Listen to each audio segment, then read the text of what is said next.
Hi guys, Pretty here with my Duskmourn Household for our top 5 draft guide. As usual, we go over all the best commons and uncommons for all the colors and multicolor, just to decide on what are the best colors and cards to pick early in Duskmourn Household for our Limited. So we are starting usual with multicolor, because they are giving us a good idea on what the color pairs try to do.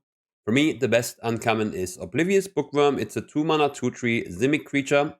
It's at the beginning of our end step. We may draw a card. If you do, discard a card unless a permanent enter the battlefield face down. So if we got one of the new Manifest Dread creatures, we are gonna just draw a card end of turn, which is ridiculous. If we just loot every turn for free, it's ridiculous. The card is just insane. 2-mana 2/3 even creates stats for Simic. It's just a very strong uncommon, which will put me often into Simic when I see it early. And next card is Fruit Spinner. We got a 2-mana 2/3 Golgari guy. When it enters, we surveil for 2, and for 6 mana, we can sacrifice it, and we get a 1/1 for each card type amongst our cards in our graveyard. It means there is a Delirium team in the set, so if you get like a land, instant, sorcery, creature, which is normal stuff you get in limited and grave, you get 4 1/1 flying insect, and it's just a 2-mana 2/3 reach surveyed in the first place, so it's just good on its own. Even without a 6-mana ability, this card would be good. Golgari usually tries to do stuff with your own graveyard, so this fills it. It's just a very strong uncommon. Next card's also one of the 2-mana cycle creatures. It's Gremlin Tenor. It's a 2-mana 2/2 with a new keyword Eerie or Airy. I don't know how to pronounce it. I think Eerie. When enchantment enters or we fully unlock a room, which we will talk later about how that works, we get a 1/1 Gremlin token. And this can happen multiple times a turn. It's a 2-mana 2/2, which makes a lot of 1/1s, and if you don't handle this early, you probably gonna lose. Next card is Trek to the Roots. 4-mana Delirium spell. It destroys target non-land permanents for 4 mana, or if we got Delirium, it costs 2 mana. So it's a very strong remove for 2 mana, or just a strong remove for 4 mana. Both mods are good, and Trek to the Roots is always gonna end up in your deck if you are playing Golgari. Beastie Beatdown is also a very insane card. It's Golgari, it's not Golgari, it's Cruel Cost. It costs 2 mana. One of your creatures deals damage equal to its power to an enemy creature for 2. And if you have Delirium, which means 4 different card types in your graveyard, the creature gets +2/+2, a 2+1/+1 counter, so +2/+2 counter. It's insane. Like for 2 mana, just the punch spell is okay. But if you give your creature +2/+2 and it kills something, that's an insane swing. So that are the best multicolor uncommons. So now we start with the best white commons. And this is the best white common in my opinion by quite a lot. It's Grand Entryway. We talk about how the rooms work for 1 second, so just you guys understand. It's for 2 mana. We play either the left side, get a 1/1 Glimmer enchantment token, or for 3 mana, we cast the other side, and we get +2/+1/+1/+1 counters on up to 2 target creatures. It's just a good card. Like, it's for 2 mana, you get a 1/1, plus you have 2 Eerie triggers, so 2 enchantments enter the battlefield. It's a permanent on the battlefield. It does like everything you want. It's good in every white deck. I think this is gonna be a key card for a lot of decks who want to trigger Eerie reliable. So I think Grand Entryway is gonna be the best white common, maybe even the best common in the set. Let's talk about Trapped in the Screen. 3 mana. We got the good old Star Wars trapment stuff. Trapped in the Screen, we got an O-Ring effect, exile artifact, creature, or enchantment, which is pretty much everything you want to exile in this set. There is a Planeswalker, or 2, I don't know. I think there is at least 1 Planeswalker, so it kind of cannot exile everything, but you get my point. It's an O-Ring with a small protection. It has Ward 2, which makes it better. But of course, if the opponent wants to kill this and there is like a crazy permanent under this, they still gonna pay the extra. Still very good. Next card is Unsettling Twins. We got a 4-mana 2/2. When this enters, we Manifest Dread. Manifest Dread also no keyword. We look at the top 2 cards and put 1 onto the battlefield. And we can always flip it up for the mana cost if it's a creature. So it's a 4-mana 2/2, which brings a 2/2. So 4 mana, 2 2/2s. And one of them has potential to be something bigger. Just a very strong common. Next one is Fear of Immobility. 5 mana 4/4. When it enters, we tap a creature an opponent controls and it gets a stun counter, so it freezes 1 turn. 5 mana 4/4 who freezes, very good. This card was amazing in Kaldheim, Bergstrider. Workstrata needed an no land. This doesn't need anything to work. It's very strong. Next card is Friendly Ghost. More of an aggressive card, I guess. You will play it in some mid-range decks. It's a 4-mana 2/4. When it enters, it gives the creature +2/+4 until end of turn. So it will push a creature through. Like, there's not much you can do when your opponent gives the creature +2/+4 pre-combat to block it. You most of the time just gonna take the damage, so this deals like some solid damage. It's not the best beatdown creature after that. 4-mana 2/4 is not the most damage you can get, but it can block pretty much everything, even in the air, even on the ground, to be honest. It's a solid creature, it's just your Friendly Ghost. Let's start with the best white uncommons. Optimistic Scavenger. If a permanent enters an enchantment, this gets a +1/+1 counter, or anything gets a +1/+1 counter. So if we, for example, have this room I just showed you, the white room, this means we got a 1-mana 1/1, which triggers when the room enters, and it triggers when the creature of the room enters, because it makes an enchantment. So this is a 3/3. It double triggers for the white part of the 2-mana part of the white room. And then later, it triggers again if you unlock it too. Like, this card is just gonna be ridiculous. If you cast this early and your opponent doesn't handle it, and you have like a lot of enchantments, which you will have in the set, this card is insane. Ethereal Armor is my next uncommon on the list. It's a 1-mana +1/+1 for each enchantment you control, and it gets first strike the creature. So it's at least a +1/+1 first strike, just counting itself.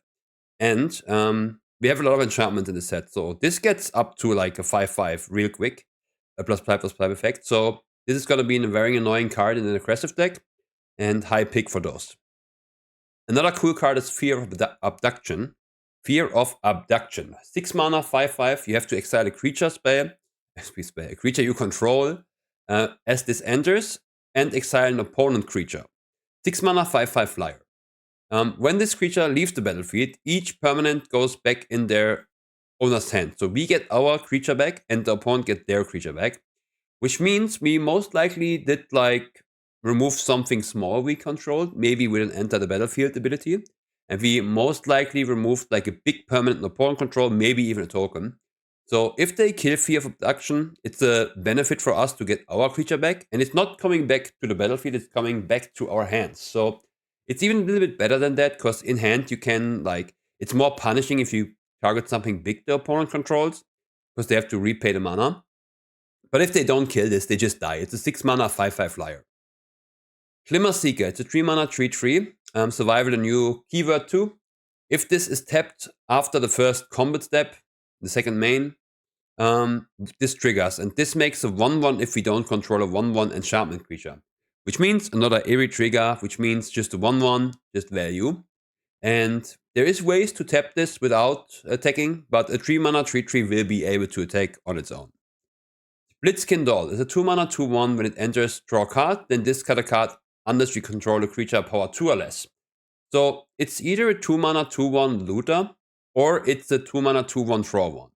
Both are fine. The 2-mana 2/1 draw 1 is of course insane, and it's not asking for that much. Like, having another power 2 creature is like somewhat likely. If you play an aggressive white deck, very likely.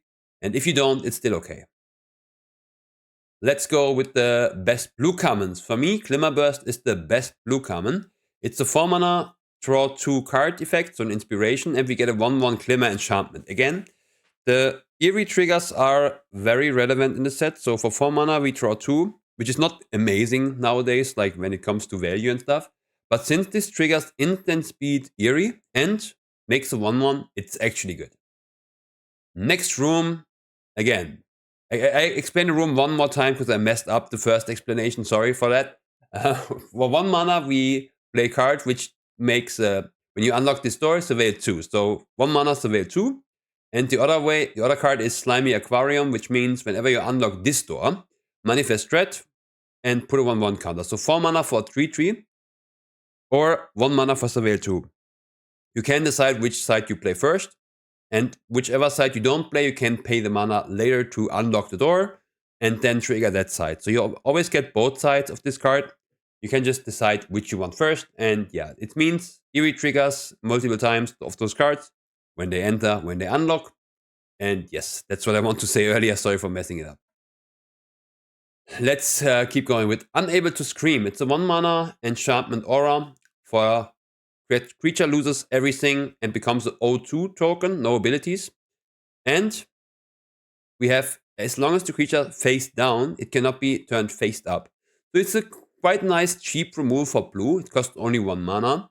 It does manifest red creatures cannot be flipped up to something bigger, which would be very bad if you do this on like a manifest red token and it turns out to be like a 5/5, would be horrible, but in this case it has this checked. It cannot be turned face up. So for 1 mana, this effect is actually pretty good. Then we have Enter the Enigma. It's a 1 mana, target creature can't block this turn, draw a card. Pretty decent for 1 mana, target creature can't be blocked, will force some damage. It's better in like an Izzet spell deck or like an aggressive deck to push some damage. But for 1 mana, to deal some damage and draw a card is not a bad deal. Then we have Stalked Researcher. It's a 2 mana 3/3 Eerie. It can attack as though it doesn't have a Fender if Eerie triggers.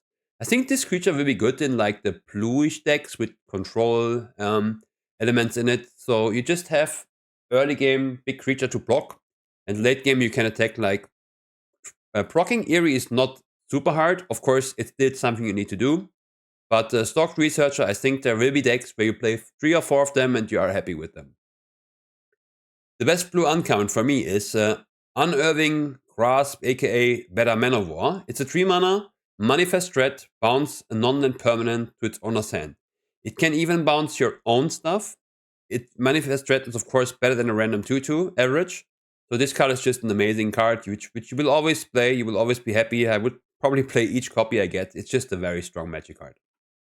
Unwilling Vessel. It's a 3 mana 3/2 Vigilance. Eerie gets a possession countdown trigger. And when it dies, you get an XX flyer. XX means number of possession counters. So every time you cast something, this gets its counters, and it's gonna turn into a big flyer in case you can fill the vessel. Flood Pit Drowner, also very strong. Uncommon, it's a 2 mana 2/1 Flash Vigilant. When it enters, tap creature and stun counter. Then you can shuffle this guy and the creature with a stun counter into the owner's library. So everything on this card is good. It's a 2 mana Flash Vigilant. It freezes. It can remove it. It can be removal. It can be everything. It's very strong. Very good card. Fear of Falling. It's a 5 mana 4/4 flyer, which didn't perform too well in the latest sets. But this one will make an enemy creature lose 2 power and flying until end of turn. So this will never be really blocked by the opponent. So this needs to be dealt with quick or they just lose. 5 mana 4/4 flyer is a lot nowadays in the new power creep world, but I still think this card gonna see some decent play. Not the best uncommon I ever seen, but still a good one. Now we have Ghostly Keybearer. It's a 4 mana 3/3 flyer. Whenever it deals combat damage to a player, unlock a locked door of one of your rooms you control. So it's a 4 mana 3/3 flyer which can unlock a room for free. There is some mythic rare, I want to say, there's some rares or mythic rooms which cost like 6 mana plus to unlock. So this can sometimes unlock something ridiculous. And 4 mana 3/3 flying is not the greatest stat nowadays, but since it has evasion, it's kind of easy to deal combat damage to a player. And this can be a huge swing if this unlocks something. Let's get on with the black commons. For me, as a surprise maybe for you, Murder is the best black common, which will show you something about black. Destroy target creature for 3 mana is fine in the set, I think. It's the best card for me, but it could be that Final Vengeance is going to turn out as the best common for black. As an additional cost, sacrifice a creature or enchantment, which will be quite easy to do, but it's still a 2/1 for the opponent usually. Exile target creature is very strong though. And you can maybe sacrifice a fully used or half-used room, which is not too bad, maybe a token. So Final Vengeance can be a strong swing, but of course you are not getting like that much value out of it because you have to pay 2/1 for this, but still, it's good. In Nauseous Red, which I don't think I pronounced correct, but that's fine. It's a 2 mana 1/1. When it dies, you manifest threat. It's kind of like the zombie we know, the 1/1 zombie which turns into a 2/2, but this is just better because the manifest threat is better than the zombie token. Fear of Lost Teeth is a 1 mana 1/1. When it dies, it pings 1 and you heal 1. The gain 1 is not that big in the set. There's not that much life gain shenanigans, but it's okay. Those creatures are always blocking the 2/2s and stuff. They are not bad. They are not crazy good, but it's in 1 mana enchantment at least. And yeah, the picture is kind of crazy with like this, yeah, what was the dentist? The dentist chair. Resurrected Cultist. 3 mana, 4/1. With Delirium, you can return it from your graveyard to the battlefield with a finality counter. So this is for me the 5th best common. As you can see, compared to the other colors, those black commons are really, really bad. Like, this is not where you want to start your draft with, I think, in this new set. So black for me, I'm not too sure about black yet. Let's get started with the uncommons. We have an Osseous Stick Twister. It's a 2 mana 2/2 lifelink. At the beginning of your end step, if there are 4 or more card types, so Delirium again, blah blah blah, the opponent can sacrifice a permanent or discard a card. Then, if they don't, this guy pings damage to them equal to its power. So it's a 2 mana 2/2 lifelink, which is good. And in the late game, it turns into a 2 mana 2/2 lifelink, which triggers each turn and pings them for 2 and you heal for 2, because you still get life of the lifelink if this triggers. Very strong. If you can power this up somehow, it's even stronger, but I don't think that's going to happen a lot. But still, 2 mana 2/2 lifelink is going to be always good and limited, and this is no other thing. And now we have Nowhere to Run. It's a 2 mana flash enchantment. When it enters, the creature gets -3/3. Creatures your opponent control can be target of spells and abilities, as Dora didn't have hexproof, and Ward doesn't trigger also. So this card is very strong because it's 2 mana, -3/3 instant speed, which is fine, which is already a good playable card. And it's an enchantment, so it also triggers Eerie instant speed. And it does even more, as I said, like it's a permanent on the board. If you can pick it up somehow with like the Man of War card, it can bounce your own permanents and stuff. So this can be returned back to your hand, like the Hunter's Talent of Bloombarrow. So I think Nowhere to Run might be the best black uncommon, but I put the Stick Twister on number 1 because I think it's kind of stronger because it just does so much. And now we have the Dashing Bloodsucker. It's a 4 mana 2/5. Whenever an enchantment you control enters, like the Eerie effect again, this gets +2/+0 and lifelink until end of turn. You can have this trigger multiple times. Back in the day, you did get double lifelink before it was lifelink, but that's a long time ago. Now it doesn't stack, of course, but it still gets the +2/+0 multiple times. So it's a 4 mana, usually 4/5 lifelink, which is amazing. It wins every race, pretty much. Very strong card. 2/5 is also not too bad for 4. I played Wishcoin Crab before, and Wishcoin Crab didn't have Eerie. So this card is actually not bad, and I think it's actually really strong. You pick this high. If you have a lot of Eerie stuff, a lot of enchantments, it's even better. But even if you only trigger this like 6 times, it's still very good, like in your deck. The more the better, of course. Then we have another room. It's the Defiled Crypt. Defiled Crypt or Cadaver Lab. Cadaver Lab is a Raise the Dead, 1 mana return a creature from your graveyard to your hand. And the Defiled Crypt is whenever 1 or more creatures leave your graveyard, you get a 2/2 token. So it's kind of a 5 mana Gravedigger-esque, but it's also in 1 mana trigger Eerie enchantment. It's also value for the game if you do even more with this. It's just a very strong card. Then we have Live or Die. You can choose one. I mean, it's kind of an easy choice what you want, I guess. But return target creature from the battlefield from the graveyard from the graveyard to the battlefield, instant speed, which is kind of nice, or destroy target creature. So whatever it's better for you, it's good. This does the job. Instant speed reanimate is good. Instant speed removal is good. Of course, 5 mana is a bit much nowadays for this effect, destroying, but the flexibility makes this card still really strong. Let's move on with the best red commons. For me, the best red common is Glasswork or Shattered Yard. We have a 3 mana deal 4 damage to a creature an opponent controls room, or we have a 5 mana room, 1 ping for each opponent. So this card looks maybe mediocre to you on the first glance, but I think it's very strong. It's a 3 mana deal 4 damage and also a permanent who enters the battlefield, which is good. That makes it so good. That's it's permanent, which can even have some more value late. You can like sacrifice it if you don't want to play the Shattered Yard. Of course, Shattered Yard is not great. Glasswork's not great either, but it still does the trick and still is a removal. So I like this card quite a bit. And I think it's still worth the high pick. I think it is the best red common. Let's move on with the next one. That's Scorching Dragonfire. It's 2 mana, deal 3 damage to target creature or planeswalker. If the creature dies, it gets exiled. I mean, it's a classic card. You know it. You love it. It's just a good removal, good efficient. Always liked it.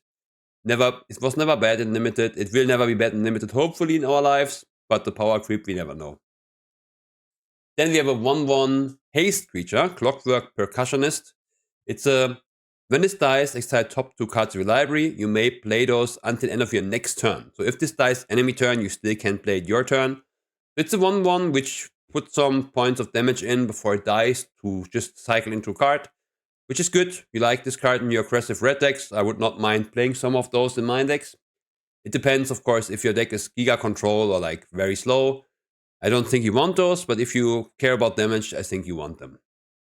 Now we have the most valuable Slayer. I don't know if this is the most valuable Slayer I've ever seen, but it's still a good one. It's a 4-mana 2/4. When you attack, target attacking creature gets +1/+0.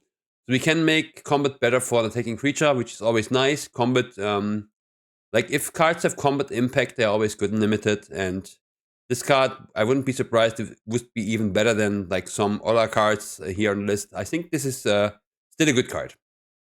Hand That Feeds. 2-mana 2/2. It's Delirium. It gets +2/+0 menace on attack.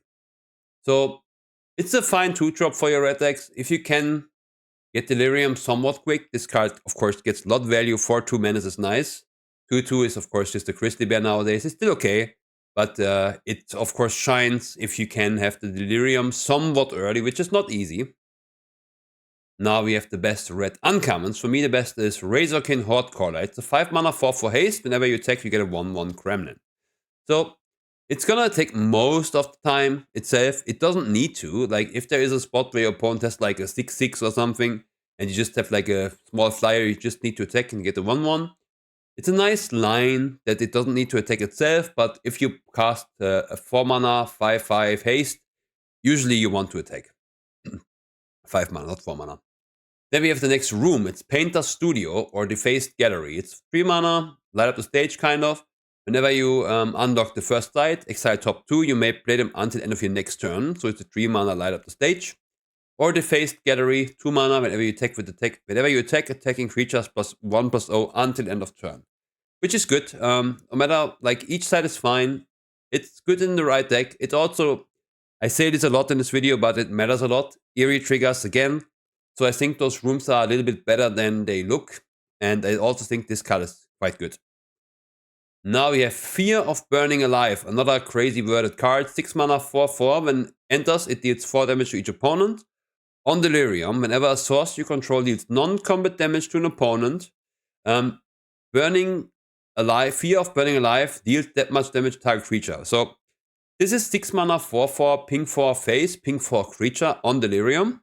And each of your burn spells becomes a removal too. In limited, you're not playing a million burn spells, but I still think this is worth a pick, because this can deal a lot of damage and still be quite threatening. Then we have Infernal Phantom. It's a 4-mana 2/3. Whenever you unlock a room, again the eerie stuff, it gets +2/+0, and when it dies, it pings damage equal to its power. So usually you want to attack with this when you have played at least 1 enchantment. More is better, but 1 is fine. Then it's a 4/3. When it dies, ping 4 to anything. So this can end the game in go phase. It can just kill a creature. It can be hard to be blocked. That's why I said the black card again is so good. The -3 card, because it triggers Eerie Instant Speed. And if you can trigger Eerie Instant Speed, this is gonna be amazing. Trial of Agony. It's a 1-mana. Choose 2 target creatures the opponent controls. That player chooses one of those creatures that can't block, and the other gets 5 damage, or the other way around. It's a 1-mana efficient spell. Of course, the opponent gets the choice, but if you are the attacking player, this is gonna deal a lot of damage. Let's start with green. We have a Spineseeker Centipede. Kind of disgusting picture, but it's a good card. It's a 3-mana 2/1. Search your library for a basic, put it into your hand, then shuffle, of course. And we got, if we have Delirium, it's a 3/3 Vigilant. So it's a 3-mana 2/1 Civic Wayfinder. And in the late game, it's a 3-mana 3/3 Vigilant. Still Civic Wayfinder. Very good. I think this will be the best green common. And now we have Monstrous Emerge. It's a 2-mana. Additional cost, we can choose a creature in our hand, reveal it, or we a creature you control, or a creature in our hand we can choose, and it deals damage equal to the power to target creature. So it's a punch spell to a creature, kind of a 2-mana with an upside. You can reveal a card. So if you have like your 5 mana, 6/6 in your hand or something, you can just play 2 mana, deal 6. This is going to be a very strong removal, high pick in green decks, and just a good card. Manifest Threat. I will not go further into detail. I think if you are this far in this review, I'm pretty sure you can figure what this does. Flesh Borrower. It's a 2 mana, 2/2 Death Touch. When it attacks, another creature gets Death Touch. I like this card. It's good. I love my Death Touch creatures unlimited. They always trade with everything pretty much. And this makes combat better for you, which is also good. So I like this card. Bashful Beastie. It's a 5 mana, 5/4. When it dies, Manifest Threat. So it's just an efficient creature. It's nothing crazy. I mean, there is a limited amount of Bashful Beasties I want in my decks. Maybe 2 maximum. Depends on what I'm trying to do. If I have some ramp, maybe more. It's a good efficient creature. It trades down, splits into more. Now we have the best uncommons. And here we have the new Eternal Witness card. It's a 3 mana Manifest Threat and return a permanent. So it's the Modern Witness, not every card, just the permanent. It cannot be channeled into like 10 Under the Skin in your deck and you just return them back to back. But of course, the 2/2 creature is much better than the regular 2/1 Witness you get. A 2/2 Manifest Threat can be something big if you luck out on the hits. It's just a very strong card. Which is also a very strong card is Defiant Survivor. It's also 3/2 for 3. And if it survives and is tapped, you get 2 Manifest Threat, which is insane. Like a 3 mana 3/2, which creates a 2/2 is insane. If you can make it, if you can tap this somehow without attacking, it's gonna be quite tricky to get this to work, because, yeah, 3/2 having to survive combat, it's hard. You need like combat tricks and stuff, but if you get them, this can be good. Fear Exposure is also a nice card. It's a 3 mana, 5/4 trample. With the downside, of course, you tap 2 more lands or creatures for this. So it can cost 3, but it can also cost 4 or 5, depends on what you have. But if you can curve this out, it's gonna deal a lot of damage. It's a 5/4 trample, which pressures opponents very fast and very easy. And I think green-white has a lot of 1/1s and stuff, so this can cost 3. Threats Around Every Corner is a cool build around. This is one of my favorite cards so far. Like, it's very funny to build around this. It's 4 mana, search a library for a land, basically. Or like the other way around, you Manifest Threat, so you get a 2/2. And then you get a land whenever a face down enters. So it's kind of cool. This can trigger multiple times a turn. If you have 2 of them on board, they trigger twice, so you can thin out your deck quick and have only gas left. Alternac the Thrice Called. It's a 7 mana 9/9. When it becomes target, you draw a card. It's not optional, you have to draw. So if you are like in the end game, it could be bad. But it's usually, if a 9/9 trample is on board, it's usually not going to take too much longer till the game ends. You can discard this, return a land from your graveyard to the battlefield tap, but it costs 2 and you need to discard this, and you need a land in the grave. I don't think that happens too often. It's nice if you can make it work in like your Golgari deck and can reanimate it. I think it's good, but it's not like very likely to happen. But if you can make it work, it's very nice. Let's see the best artifacts. They're not deathmatch artifacts, so I don't have all listed here. But I do like Glimmerlight. I think Glimmerlight's actually good. It's a 2 mana, 1/1 creature. Enchantment creature who enters when you cast it. And it's a 1 mana +1/+1 equipment. So 1 mana equip cost is always nice, because 2 is too much for those cards, but 1 is good. This is one of the better equipment in the last sets. Found Footage is not an amazing card, but I put it here because there are not much uncommons and commons I want to list in the artifact column. You can look at face down creatures your opponents control anytime. And surveil 2, then draw a card for 2. It's not what you want, but there is decks you play this, but you're not too happy about it. Conductive Machete is a 4 mana, when it's the battlefield Manifest Threat, attach, +2/+1. So it's a 4 mana, 4/3 Manifest Threat creature with late game value. I like those cards, they scale quite nice, because in the late game you can still use this to buff your creatures. Now we have the lands. So I put this land cycle here. I can show them all quick since it's not too much to talk about. It's those Race Course, Carnival, Peculiar Lighthouse lands. They are in every color pair, so there are 10. So you have those fixing, and you have Terramorphic Expanse, which means there is going to be a lot of 3-color, 4-color, even 5-color decks. I think this is going to be a multicolor set again, because you can, the mana base should be nice. Now we come to the rares and the spicy stuff. And Ghostly Dancer indeed is quite spicy. It's a 5 mana 2/5 flyer. When it enters, we can return enchantment from the graveyard to our hand or unlock a locked door of a room. So the other door room we didn't cast yet. And Eerie, we get a 3/1 flyer. So this unlocks a room, triggers, or this returned enchantment triggers later. And if this triggers like once or twice, we get just 3/1 flyers. And if we can unlock a room which costs like 5, imagine you play this, unlock a 5 mana room. You pay 5 mana to get a 2/5 flyer. You unlock a room which also triggers something big. Then you get a 3/1 flyer in the process as well. For 5 mana, you get 6 power worth of flying and you unlock a room or you return enchantment. This creature is just ridiculous. Valgavod's Onslaught is also ridiculous. It's a 1XX manifest threat X times. Put X1/1 counters on each of those creatures. That means you get for 3 mana 1 3/3 manifest threat token. For 5 mana, you get 2 4/4, which is the sweet spot for me. Or for 7 mana, you get 3 5/5s. Yeah, I think the 5 mana 4/4s is going to be your most used option in this, but the 3 mana option is not bad. Like a 3/3 manifest threat token for 3 is not. I mean, you never really want to play this card for 3.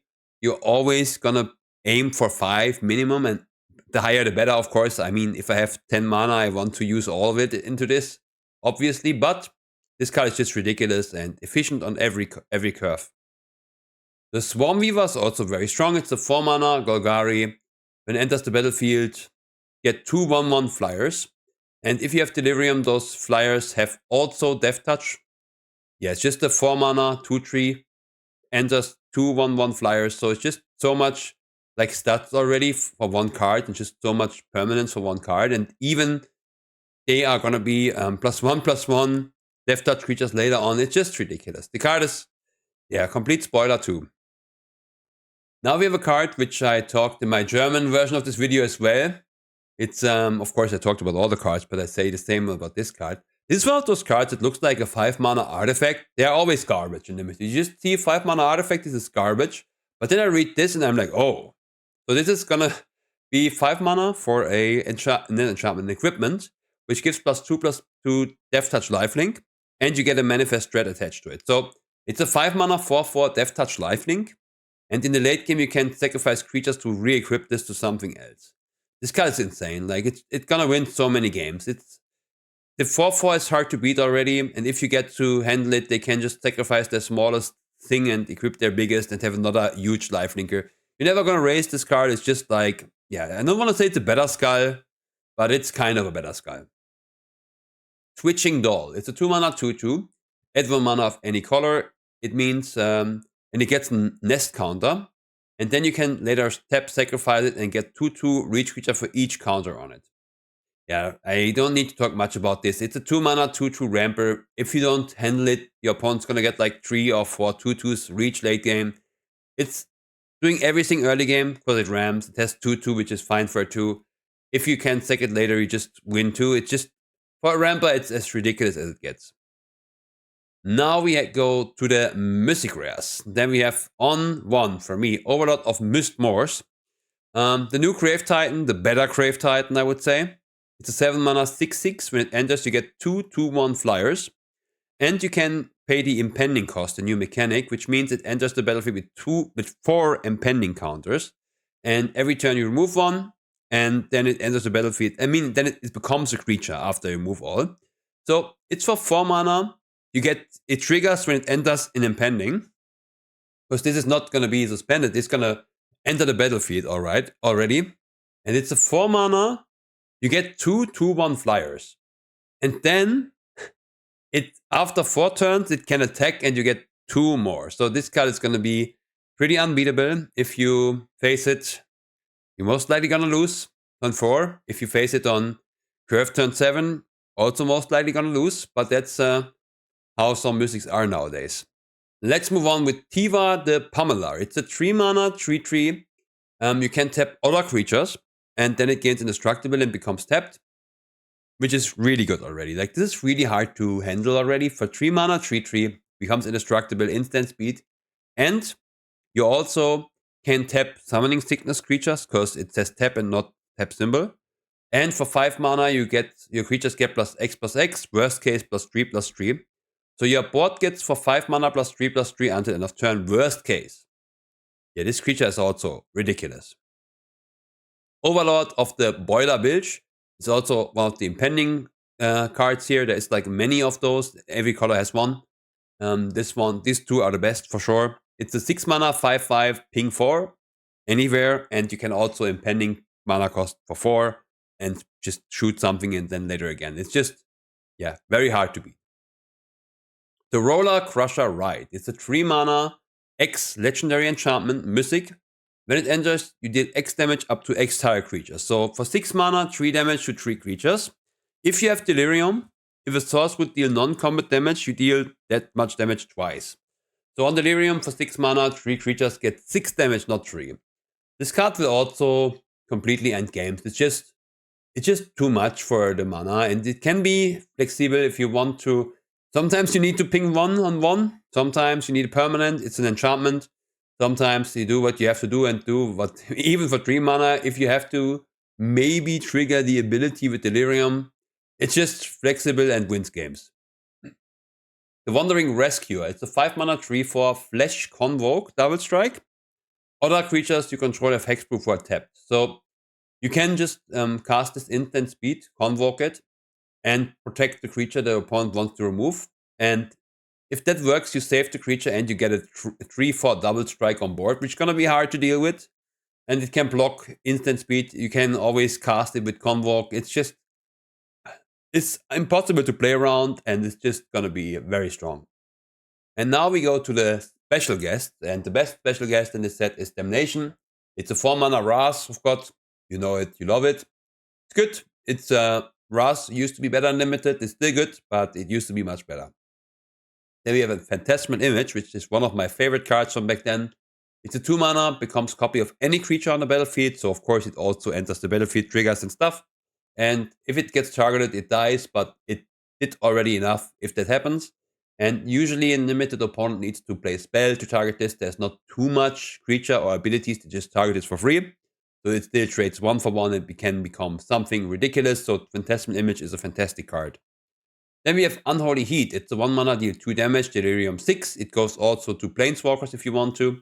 It's one of the most efficient removal ever, pretty much. It's got seen play in like more legacy formats. It's just a strong removal. You can also hit Planeswalker, which is relevant in the set, but they're not going to face a lot of Planeswalker. Then we have Collected Company. It's a 4 mana, look at top 6 cards of a library, put 2/3 drops or less onto the battlefield. If you have the correct deck, you can run this, but you need like 6 or 7 creatures. Not a lot of limited decks are going to fit that requirement to play this, but if you can, it's good. But if you don't, just don't play it. Then we have Soul Warden. It's a 1 mana 1/1, you know it. Whenever another creature enters, you gain 1. It's fine. It can be good in some decks. You will play it in some decks. Not the biggest fan of these cards, but if you need some life for some stuff, it's good. But if you don't, usually you don't play it. But yeah, that's the best special guest. There are only 10 of them, so there's not too much crazy stuff to talk about. Now let's talk about the best colors in the set. I think the worst color is black. The black commons just didn't do it for me. They just seem too weak compared to all the other colors. So I think black is going to be one of the weaker colors in this format. Followed by green. Green used to be the last 10 times, I feel, the last 10 set, the best color. Like in MH3, it was great. It was great in Bloombarrow. It was great in OTJ. It's always great. This time, I don't think green is going to be the best color. The uncommons and common quality just isn't there compared to the other colors. It's very early. Like this review is made before I played with the cards, so it's just always a big guess. Like I cannot tell you for sure if it's correct, but that's how it feels. Then we have red on the tree. Red has a lot of aggressive early game stuff, efficient removal, and just cheap cards which interact with stuff. I think red is going to be one of the stronger colors and looked quite nice. Then we got blue. Blue has a lot of value, a lot of trigger stuff, a lot of like tempo stuff, which is always good and limited. And I think blue is going to be a very good color in this set. And the best color for me is going to be white. I think white had the best commons and uncommons, which usually show you which is the best limited colors. The rares don't matter that much. In OTJ, that was not true. It was kind of true because in OTJ we had like 10 green commons, which are good, but also 10,000 green rares, which were broken. But I think white is going to be the best color in Duskmourn. And sorry for the German here. I forgot to change it to English.